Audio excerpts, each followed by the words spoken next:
Every year, everyone talks about how competitive the season is, and this year is no exception. With the West being so tight, it seems like every team is running the gauntlet in the playoffs, making this one of the most entertaining postseasons. But all of this sweet competition reminded me of a video I made a while back that I think deserves more attention. Which NBA season is the most competitive? Now that video was a lot of work, and I think it deserves more recognition. So with my channel size being bigger, and this playoffs being as exciting as ever, I decided to remake it, and even better, expand past it. On top of that, stats themselves and the context they're used in are constantly changing. In the previous video, I even mentioned how the Lawler Law changes, an unofficial rule created by Ralph Lawler stating that the first team to score 100 points usually wins the game, and later, new data showed that it was the first team to 112. Other examples peered through the cracks as well, with constant formulas being re-evaluated on when a lead is quote-unquote safe, and teams still losing when the data is in their favor. When I previously made the video, I mainly focused on the 2000s and 2010s era, but this time, I'll be evaluating as many years as I can, going all the way from the birth of the NBA in 1946 to the present. This means that it can also somewhat make the case on which era was the toughest to play in, helping fuel the GOAT debates that are sure to continue for years to come. So with all that being said, it was definitely time to dive back into investigating the mathematical foundation that makes up basketball, and let's see if we can play a bit of Moneyball. Oh boy, here we go. Stress? You want to talk about stress? Okay? I've stumbled onto a major company conspiracy, Mac. How about that for stress? What the hell are you talking about? This company is being bled like a stuck pig, Mac, and I got a paper trail to prove it. Check this out. Take a look at this. Jesus Christ, That right there is the mail. Now let's talk about the mail. Can we talk about the mail, please, Mac? I'm dying to talk about the mail with you all day, okay? Pepe Sylvia. This name keeps coming up over and over again. Every day, Pepe's mail's getting sent back to me. Pepe Sylvia, Pepe Sylvia. I look in the mail. Well, this whole box is Pepe Sylvia.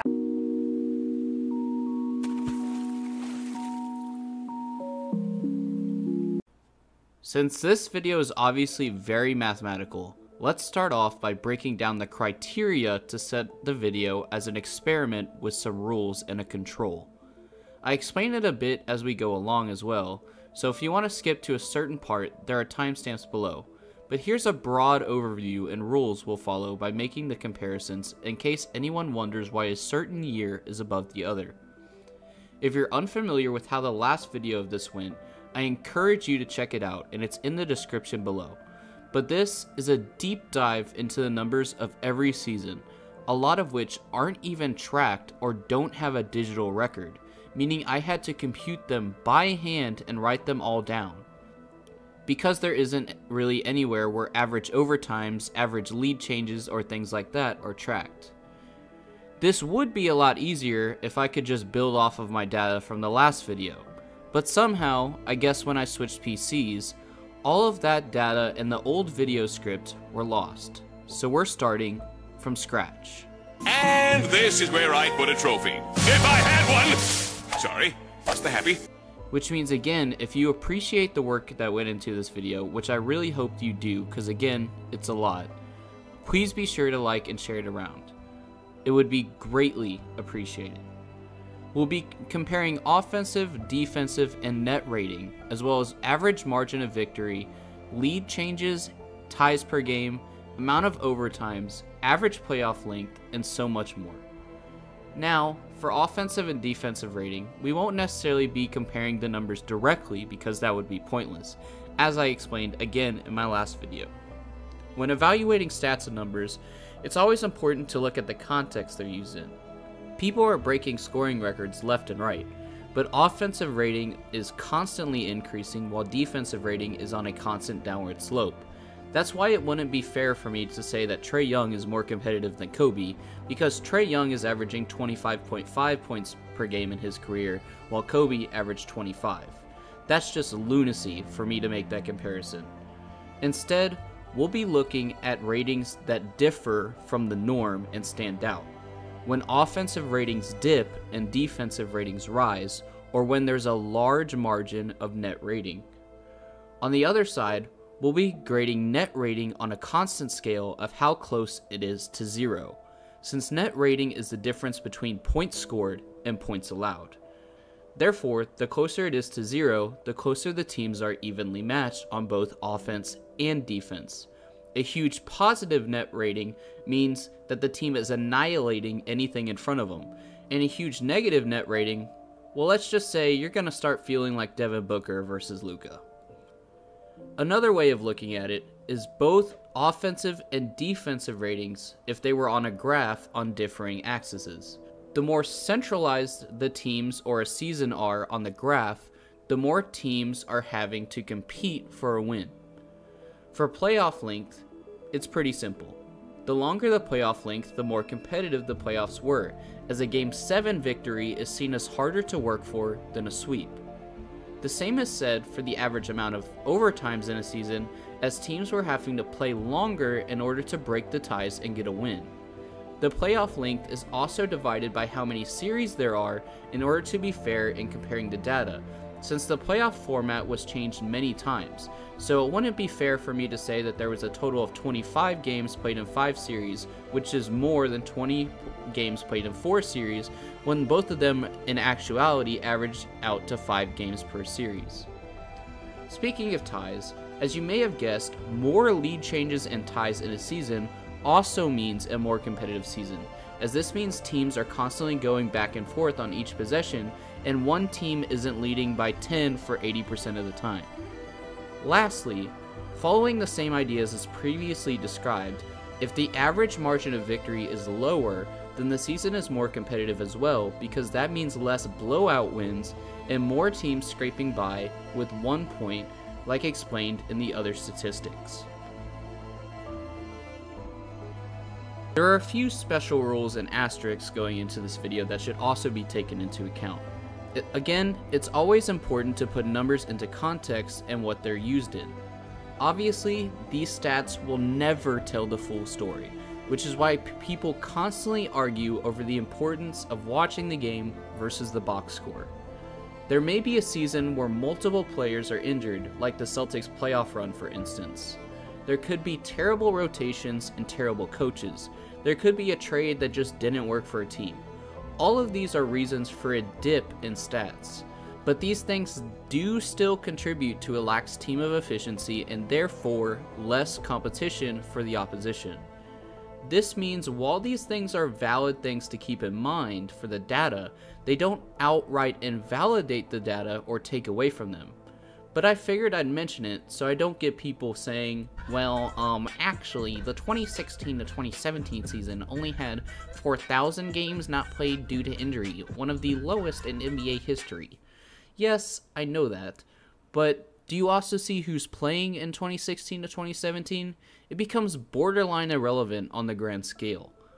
Some of you hardcore fans of the NBA also may be wondering why I'm not using strength of schedule as a factor as well. After all, it would make sense in evaluating how hard teams have had it for a championship to evaluate what teams they're playing against in regular season and how it affects the standings for things like home court advantage and playoff matchups. But the simple answer is that strength of schedule isn't really a good metric. It's more suggestive, with many people using different formulas to calculate it, while the other data points I use are concrete and aren't as subject to human bias, but rather governed formulas and statistics as stated before that will create the idea of the strength of schedule. For the sake of control, all the stats will come from Basketball Reference unless the stats need to be taken from elsewhere, in which it will be stated below. That way, the stats are more consistent and won't affect data comparisons, especially since Basketball Reference, StatMuse, and NBA.com often have different defensive and offensive ratings and other data, and the NBA website only allows data going back to 1976 in most cases. There are also certain data points where we will have to take some certain liberties because time is not on our side. For instance, the formula for offensive and defensive ratings are as follows. but in the early years of the NBA, there was no tracking of opponent possessions per game and no way to get this data either. So instead, we'll use modified formulas. For this, we'll be taking the average possessions for each team, which we do have, and averaging them out and using that as the opponent possessions for each calculation when needed. For calculations like this, where I have to make special rules, I will be putting an asterisk with the note at the bottom of why and how I did the calculation different and how it affects results. For instance, the defensive rating doesn't affect the data or takeaways as much, as all of the 1940s to 50s data will be on this formula, therefore making it fair. It's also the 1940s to begin with, so we know it's not the most competitive anyway, so having an asterisk next to it doesn't make much difference. We just want to be able to have the relative offensive and defensive ratings in order to graph it out year by year. With all that being said, I know that was a lot to get through, but now we can finally continue with the stage being set.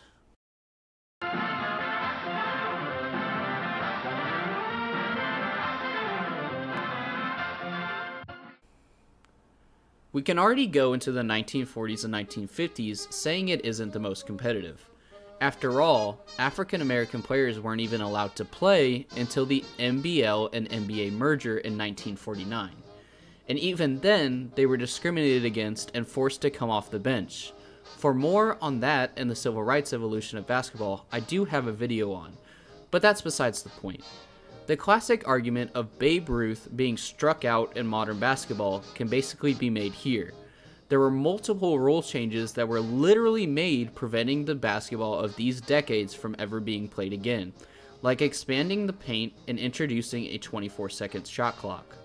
But for the sake of being well-rounded and thorough, we'll still dive into it quickly just so all our bases are covered. When looking at the first few seasons of the league, they aren't great, considering this is the first few years of the league. All the rule changes needed to be figured out, teams needed to be balanced, and the game itself was just very different.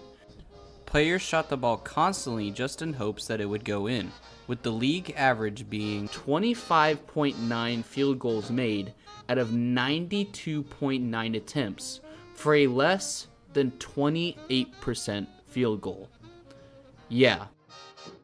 But if everyone is terrible, how terrible are they against each other for the competitiveness?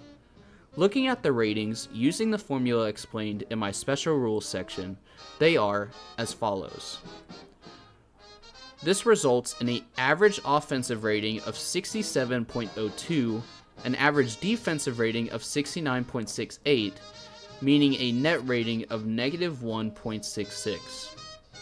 It makes sense that the net rating is this negative, considering that almost every team was under 500 and losing every night. The ones that have a positive net rating are on the top of the standings, with teams like the Huskies with a negative 7 expectedly at the bottom. The average playoff length was only 3.8, with some being best of 3, and the finals being best of 7 like today. If we continue this trend for the rest of the decade, we can compare the numbers and see which is the most competitive of this era. For the 1948 season, there were only 48 games played with 8 teams, so it's a bit hard to evaluate the data, but the standings are very close. Using the data of all the years in this decade, we can say that the two most competitive season for the NBA's birth to 1940 is the 1947 to 1948 season, where the average playoff length was 4.2, way longer than the other playoff averages of only about 2.7. And the standings were super close as well. But there were only 8 teams with 48 games. So the next most competitive season would be the last season of the decade, 1949 to 1950, again when the NBA merged with the NBL, allowing for more teams and African American players to play. The Central League was only a 25-game difference while the other seasons were 27. The net rating was almost a near zero and the longest playoff length behind the other season we just mentioned of 1947 to 1948, as well as there needing to be tiebreakers before the playoffs. This makes sense since this season was filled with Hall of Famers and legends to the game, such as George Mikan, which changed the way we played basketball today, that I also made a video on.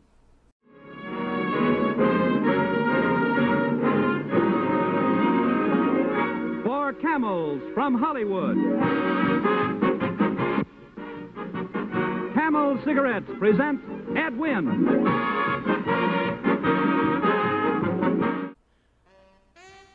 Going into the 1950s, we're given access to more stats that make my life and calculations a lot easier. We finally have offensive and defensive rating recorded, so I don't have to calculate it manually. From this point, we'll be also going through the schedule to calculate the point differential of each game to further pinpoint which games, which seasons, and which teams were the most competitive. Now, to speed up the process with my computer science major, I wrote a program that will actually scrap the schedule for the points data for me, returning the date, the teams that played that day, and the average point difference of that day, and then the average point difference of the whole season, so I don't have to do as much by hand like the last video. For the 1949 to 1950 season, there were more teams due to the NBL merger, allowing more talent and more games to be entered in, with players like, again, George Mikan, and more players like Paul Arizin entering. The league was sure to shake things up with an average point difference of 14.7877. The average playoff series length was also 3.714, and the average net rating of the league was negative 0.172727, almost nearing zero. But most shocking of them all is the amount of overtime games. There was a total of 52 overtimes called this season, with 26 being single overtime, 8 being double overtime, 1 being quadruple overtime, and shockingly, a 6 overtime game, which still remains the longest NBA game to this day. But even with this competitive spirit, there was still a lot of kinks to be worked out in the game, such as George Mikan constantly preventing people from scoring and lowering the average field goal attempts per game, leading to the lowest scoring game in history of 19-18 this season. As the seasons progressed, more rule changes were added, such as expanding the paint from 6 to 12 feet and adding the 3-second violation. Then, in 1956, a legend joined the NBA who dominated the league, making the standings further apart, playoffs shorter, and exploding this team's net rating. It was none other than 11-time ring winner, Bill Russell. With Bill Russell at the helm, the Celtics led the league with a 4.5 net rating. The playoffs were some of the shortest, with every series being a sweep besides the finals that year, with overtimes getting smaller and the average point difference and standings only having bigger margins. With that being said, all the seasons can be considered competitive still when compared to each other, especially when there are other greats to exist, as we mentioned, such as Paul Arizin, Bob Pettit, and Dolph Schayes. All the seasons had a less than 0.1 net rating. The highest point differential was 15.2 in 1958 to 1959, again after Bill Russell joined the league, but the other seasons were only in the 10 to 13 range. Almost all the playoffs were around 21 games in 5 series, and the standings were all over the place. But most notably, in 1952 to 1953, there were a total of 62 overtimes that season.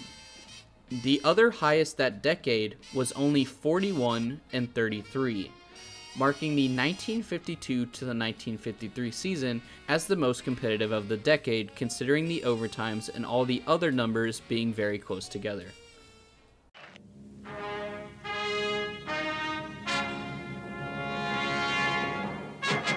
RCA introduces TV that thinks in color. The new RCA XL100 Color Track System. Here's what thinks in color means to you. It means an advanced new picture tube to sharpen contrast. It means automatically keep... Entering the 1960s, 2 other men entered the league that could finally put up a fight against Bill Russell, Wilt Chamberlain and Oscar Robertson. However, Bill Russell would continue to sweep the decade for the MVP award aside from the 1963 to 1964 season. And then, in 1965 to 1966, Wilt went on his own streak of winning the award. Red Auerbach was also coaching during this season, leading the Celtics to over half of their championships, resulting in him being the only coach in the NBA's top 15 coaches of all time to be outside of the 90s and 2000s. This is important because it means if you were going against Auerbach, odds are you were losing, which led to the results that we see here. Picking which year was the most competitive, though, is interesting, because the amount of teams changed during the decade. One of the most competitive years was the 1964 to 1965 season. This is largely due to the lane changing in order to prevent players like Wilt and Bill Russell from dominating.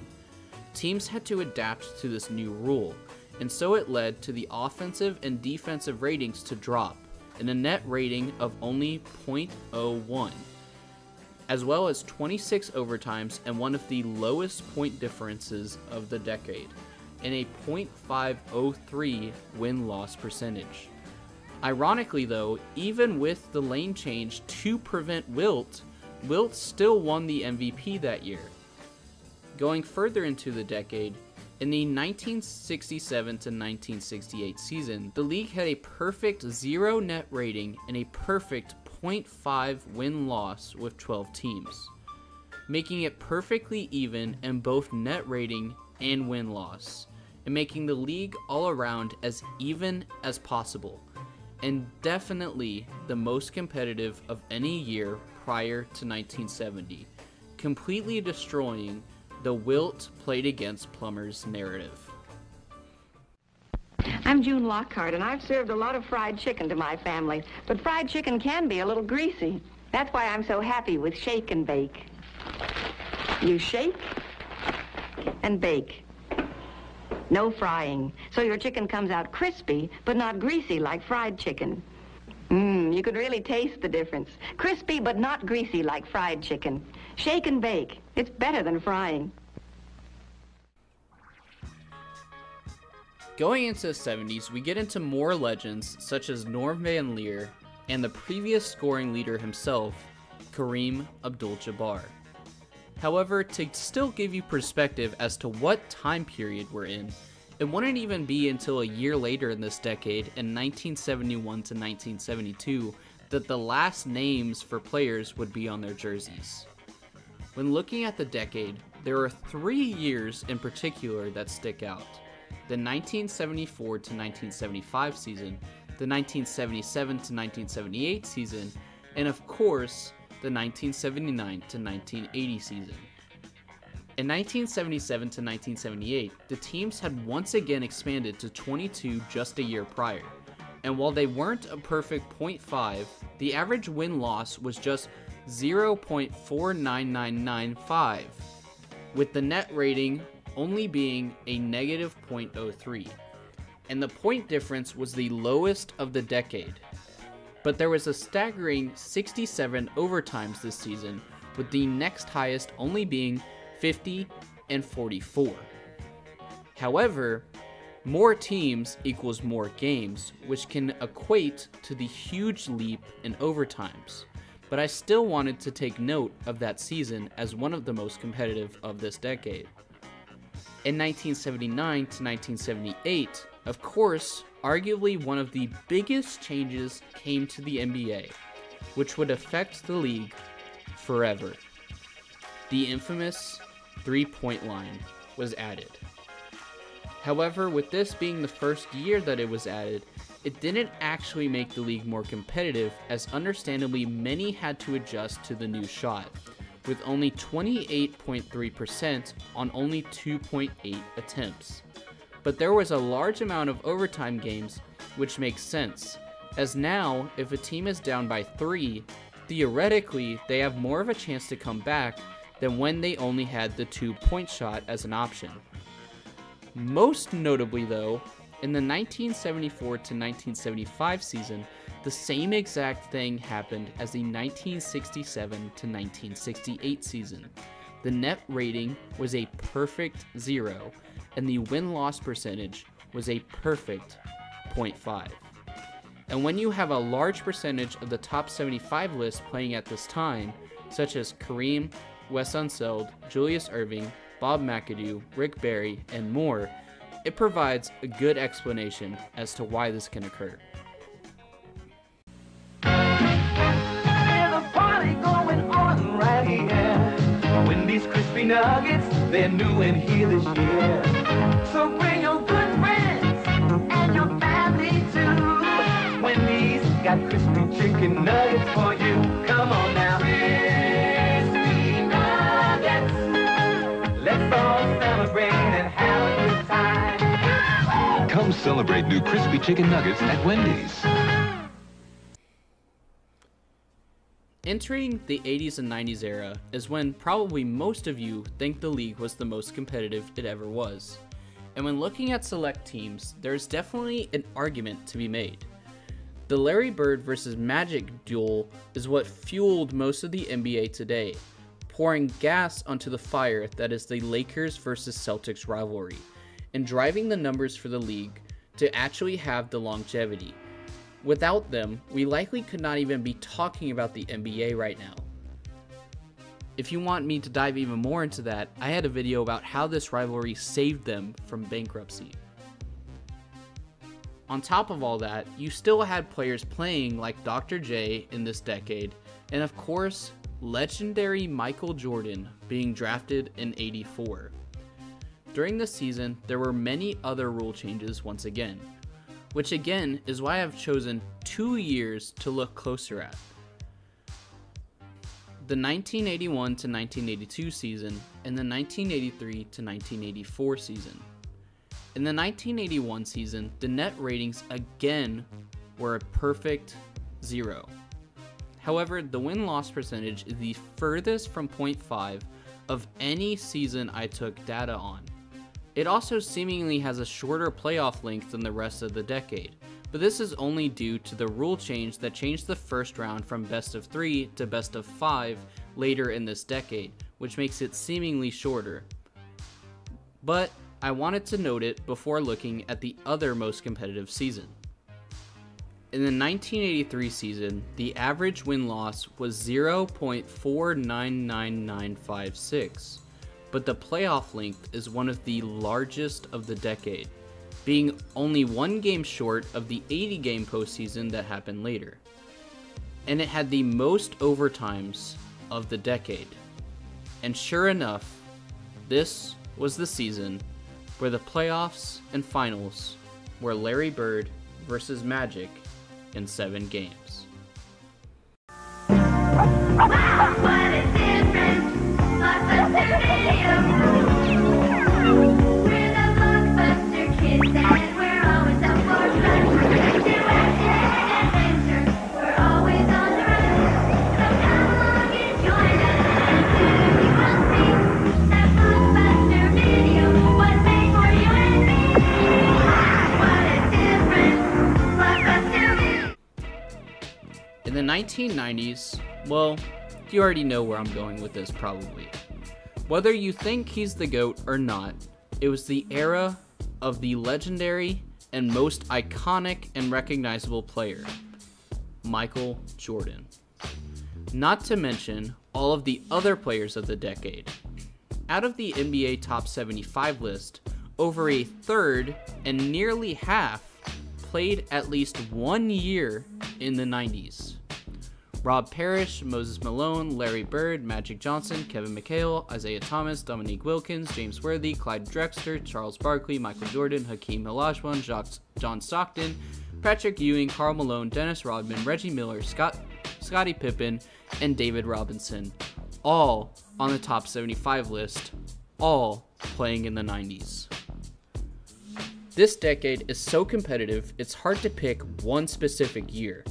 You can pick nearly any year out of a hat and have an argument for it this decade. In 1991 to 1992, there was again a perfect 0 net rating with 87 overtimes.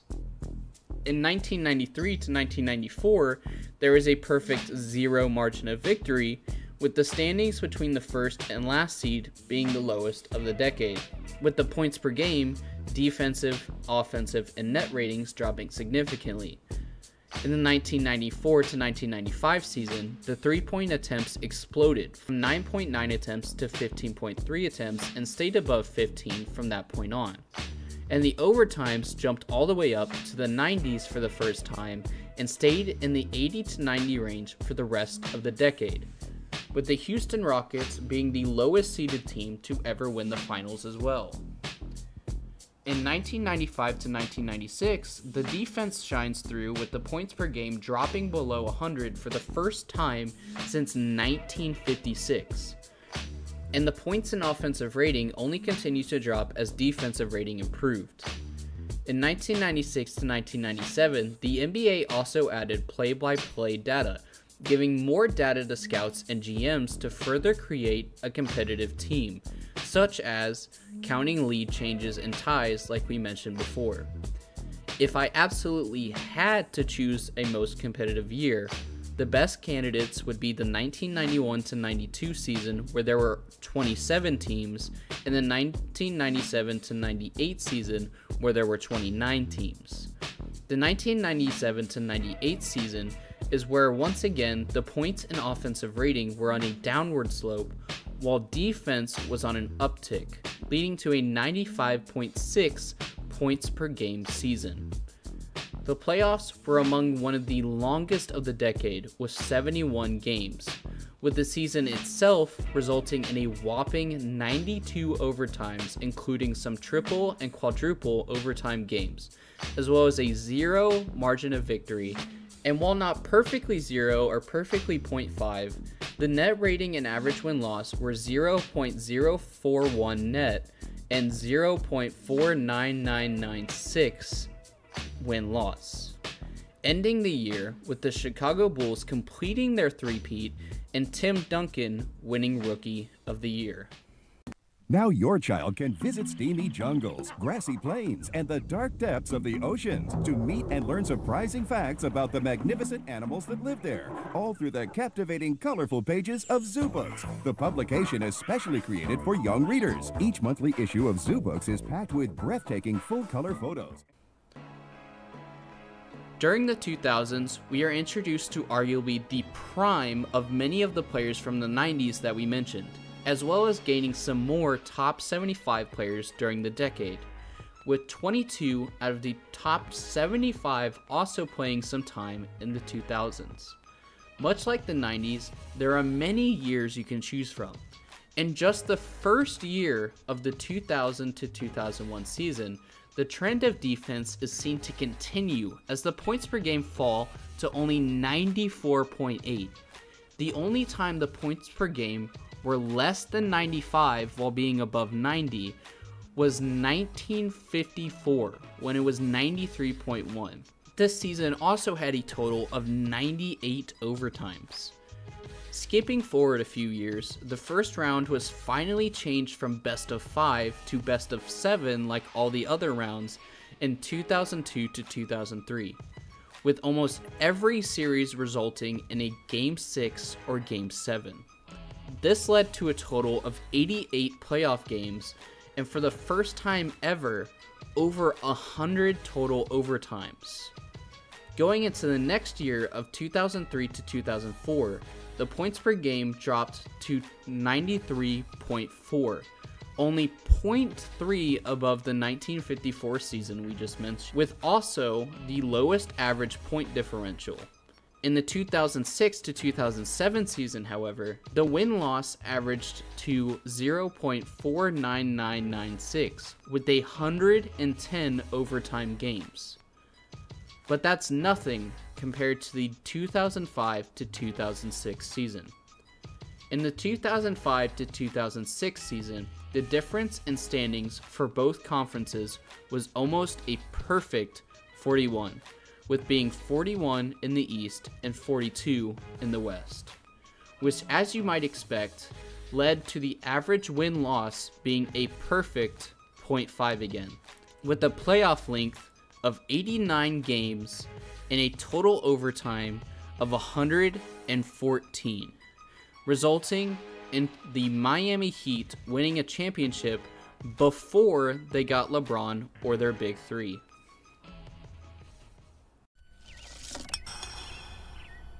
Amazing things can happen when you taste Reese's Puffs. Wow. Reese's Puffs, Reese's Puffs. Put your spoon up, put your spoon up. Reese's Puffs, Reese's Puffs. Hey, thanks. It's Reese's Puffs cereal.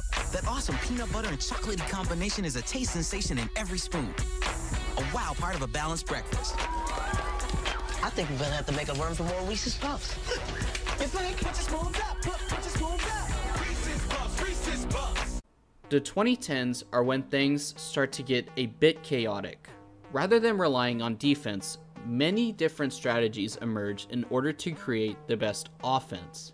You have Steph Curry joining the league and becoming one of, if not the best, three-point shooter of all time, forever changing the way offenses run. LeBron joined Miami shortly after the Celtics 2008 championship, creating the super team era as well. There were other strategies being tried as well, such as small ball and interchanging player positions rather than having a typical 1-5. All this happening while we bared witness to some of the greatest primes ever, many of which now share a team on the Clippers.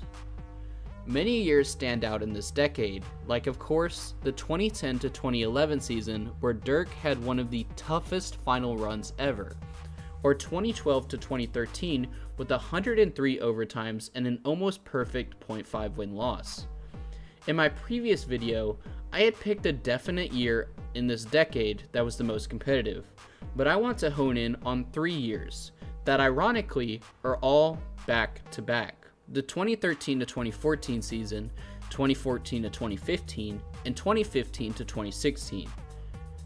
In the 2013 to 2014 season, the standings from first to last seed were the closest they were for the decade, resulting in one of the longest playoffs ever of 89 games, despite the top seed winning, with the Spurs over the legendary Heat with the help of Kawhi.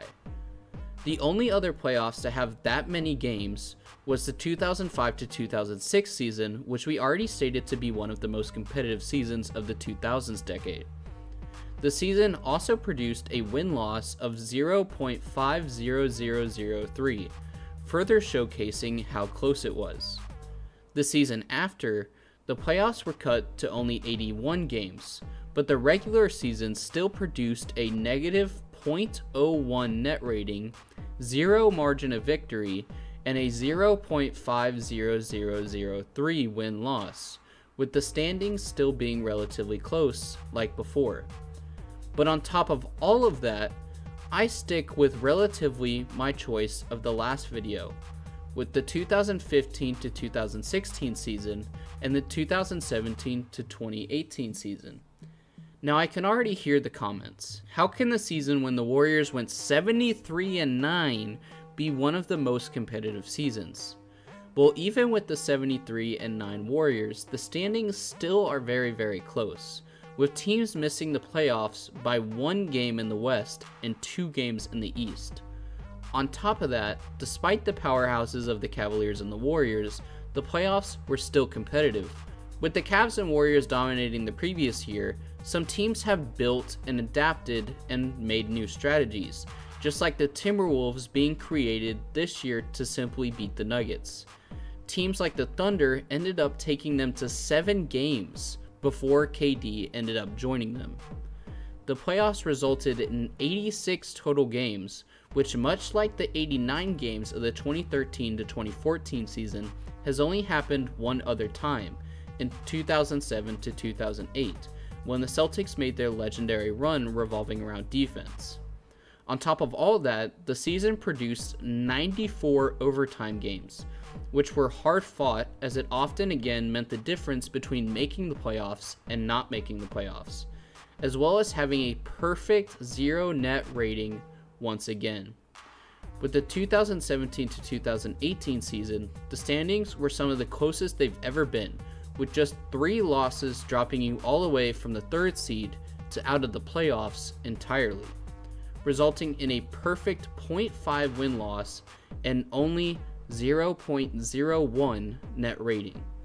So despite the Warriors going 73-9, the league as a whole was pretty evenly matched on offense and defense, making the 2015 to 2015 season the most competitive of this decade. No flex, zone. No flex, zone. They know better. They know better. Wanna go, metal, flex, and a go. Then we get into the most recent years of the NBA. Maybe this is when some of you started watching the NBA. Maybe some of you are older and started watching in the 70s or 80s and are interested in how the league has changed, whether you see it as a positive or negative. Maybe some of you started watching in the 90s and think the league is soft now and will take MJ over LeBron to your grave. Whatever your stance is, or whenever you started watching basketball, we are not even halfway into the 2020s and it has already been very hectic. Of course, there was COVID and the bubble, but with the NBA being blessed with one of the greatest sports commissioners of Adam Silver, we got positives out of it. We got the play-in, keeping teams in playoff contention to further help increase the entertainment and competitiveness factor, as well as other methods to prevent tanking to intentionally make the league more competitive.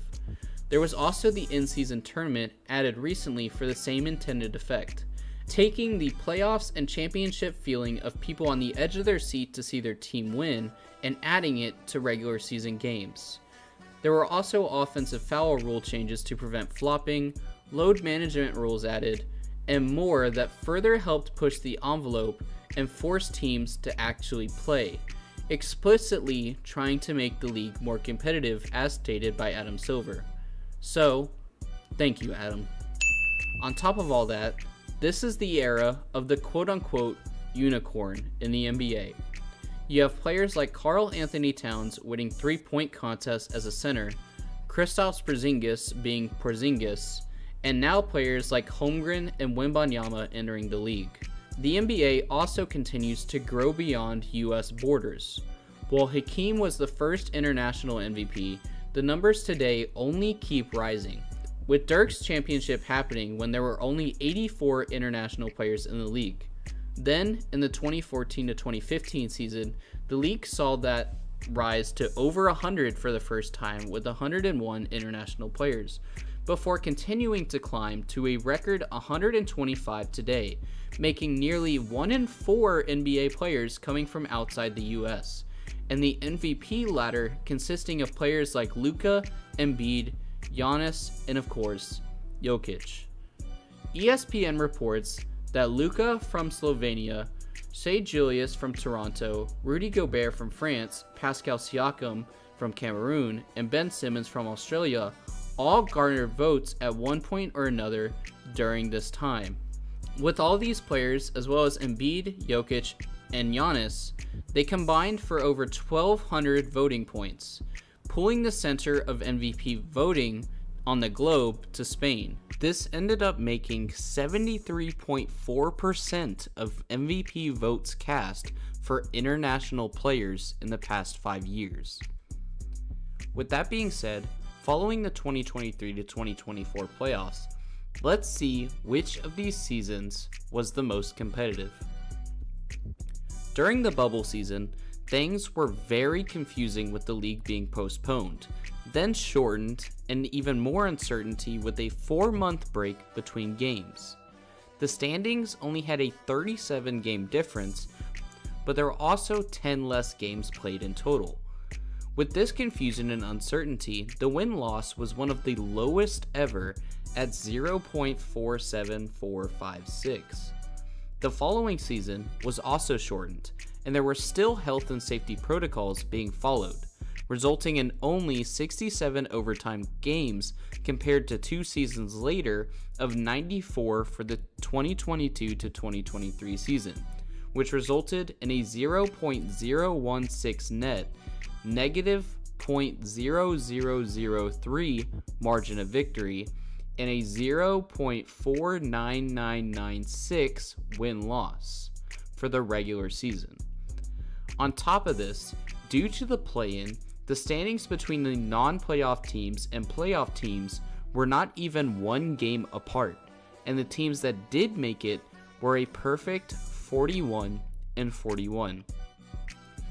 Even when I made my original video, it was during the 2022-23 season, and I commented on how it's one of the more competitive seasons of the past couple years, and the data continued to prove that as the season went on. Then, finally going into this season, 2023-2024, we have one of the shortest playoffs since the league went to best of 7 for the first round, with the 2006-2007 and 2016-2017 season resulting in only 79 games. All seasons with 79 or less happened in the 90s or 80s, where the league still had best of 3 or best of 5 for the first round.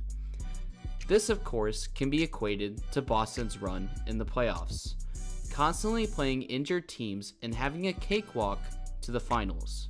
While that may give me some hate from the Boston fans, it's the truth. But even during regular season, the standings have large margins, with the standings being 50 between the Celtics and the record-losing streak Pistons, and the Bulls missing the playoffs by 7 whole games. This year also showcased no Curry at all, and KD and LeBron both losing in the first round. With all the data, that makes the 2022-2023 season so far the most competitive of the 2020s. Now that we've gone through every decade, it's time to rank the eras by difficulty and competitiveness, as well as give some special notes and details when looking at the data. It's time for the moment you've been waiting for.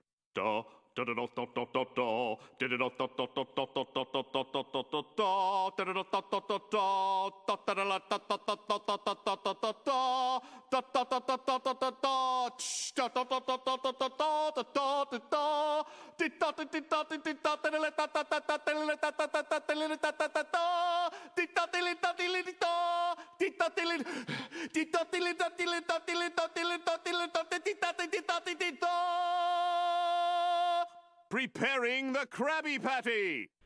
Surprisingly, with all the different years of the NBA, all the different rules and players, there were a lot of stats that actually stayed relatively consistent.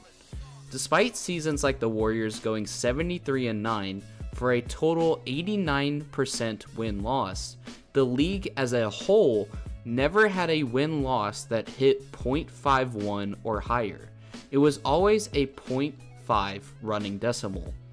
The lowest it ever got was 0.4642 all the way in 1968 to 1969, or 0.4692 in 1981 to 1982.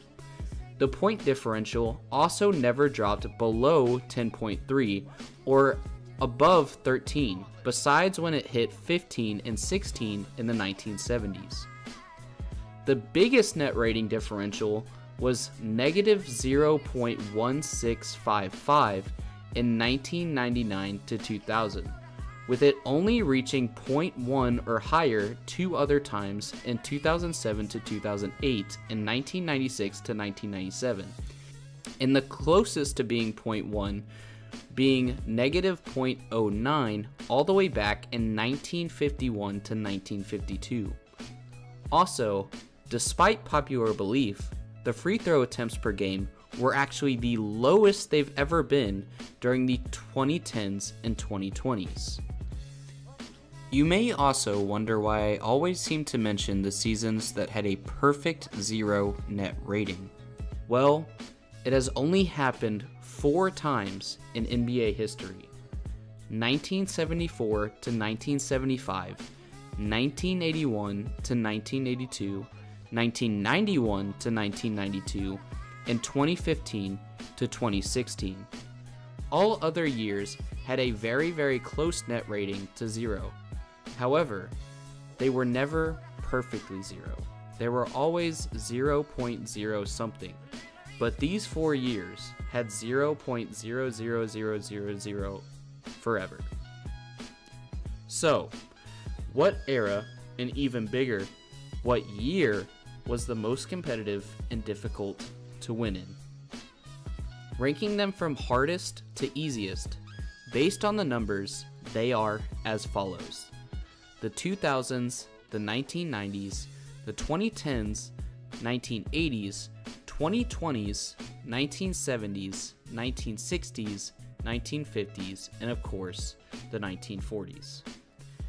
With the most difficult year to win in being the 2005 to 2006 season, followed closely by the 1997 to 1998 season, 2017 to 2018 season, 2015 to 2016 season, and 2013 to 2014 season. Despite the 90s having the most players of the top 75 list, as we mentioned, many of these players also played in the 2000s, with the 2000s being second with 22 of the top 75 players being in the era, behind the 90s having 30. The 2000s had the most overtime games by far, with every year but one having at least 80, with 2007 to 2008 having 77. 3 years were over 100, and there were 3 other years that had 95, 98, and 99. This decade also had the closest standings, the closest net ratings to 0, and the closest win-losses to 0.5. Much like there only being 4 seasons where the net rating was a perfect 0, there were only 12 seasons where the win-loss was a perfect 0.5, with the majority of them happening in the 40s, with it happening 4 times. But this was also with much less teams, so it's more likely to happen. But the 2000s, 1990s, and 1970s all had it happen twice each. As the years progressed into the 2010s, there was still a lot of talent and drive to compete, but many players were losing their prime or retiring, placing it behind the 2000s and the 90s. In the 2020s, this is even more true, with again Curry, KD, and LeBron all being out of the playoffs, as well as players like Kawhi, Harden, Russell Westbrook, and many others being out of their prime, placing it behind the 80s with legends like Larry Bird, Magic Johnson, Dr. J, and so on. The league is likely to bounce back in the next few years as Luka continues to shine and younger players like Wemby, Holmgren, SGA, Ant, and so on will hit their prime. But the league is in a transition phase right now, as the next generation starts to take over. But what do you guys think? Do you agree with my ratings? If not, let me know why down in the comments. If you want me to release the spreadsheet of my data, I can do that as well, for you to make your own comparisons or research, as long as you credit me if you use me as a source. As stated before, and as you may have guessed now at the end of the video, this was a massive amount of work that took me weeks to compile, so I'd appreciate it if you like the video, and if you enjoy the content like this, be sure to subscribe. You can also stay engaged with me and my content by following me on Instagram, joining the Discord in order to help boost the community, or supporting me as a patron or YouTube member, all of which have links in the description. With that being said, I hope you enjoyed this copious amount of data and analysis, and I will see you all in the next one. Peace out. And of course, thank you all for watching. This is not okay. This needs to stop now.